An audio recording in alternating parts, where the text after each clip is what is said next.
Matapos nakakuha ng 17 panalo, itong tubong Davao na si Ray Loreto, na mas kilala bilang hitman dahil sa lakas at bilis ng kanyang mga suntok. May kartadang 25 panalo, 17 dito ay knockouts, naging Pan-Asian Light Flyweight Champion siya matapos pabagsakin ang Thai boxer na si Somporn Sita sa kanilang laban sa Thailand.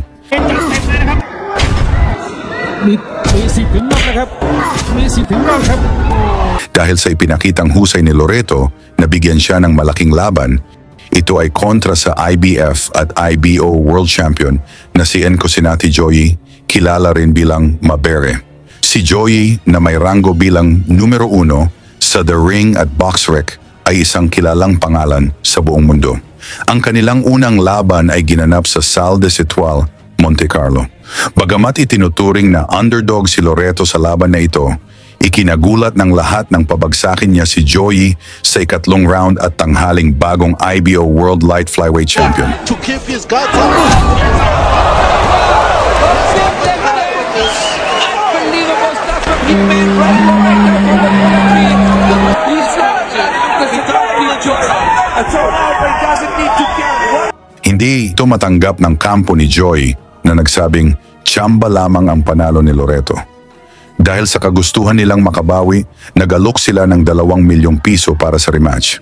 Pagkatapos ng halos 1 taon, naganap ang rematch sa Mdansane Indoor Center sa South Africa. Bagamat galing si Loreto sa operasyon ng appendicitis, tinanggap niya ang alok na 2 milyong piso para labanan ang Aprikano.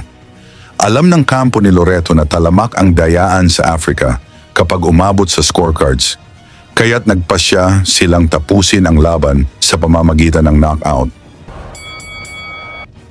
Sa unang round pa lang, agresibo nang umatake si Loreto habang umaasa ang mga tagahanga ng Aprikano na babagsak ang Pinoy.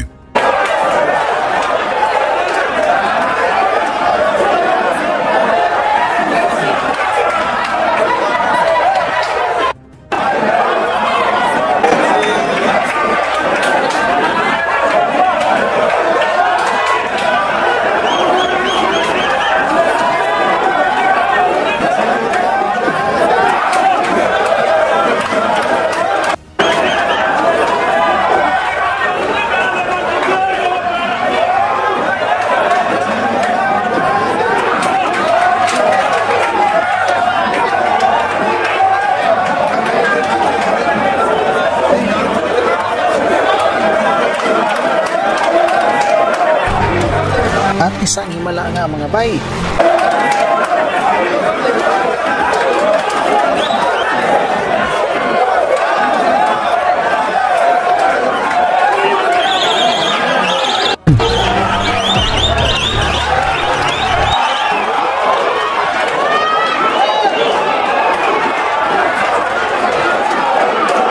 Ngunit sa kalagitnaan ng laban, tumama ang mga solidong kaliwa ni Loreto na nagpatumba kay Joey.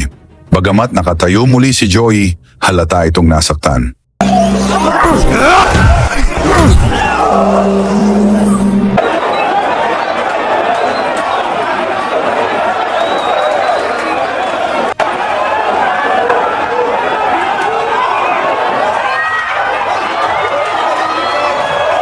Dahil dito, hindi na pinakawalan ni Loreto ang pagkakataon, binanatan ni nito ang Aprikano.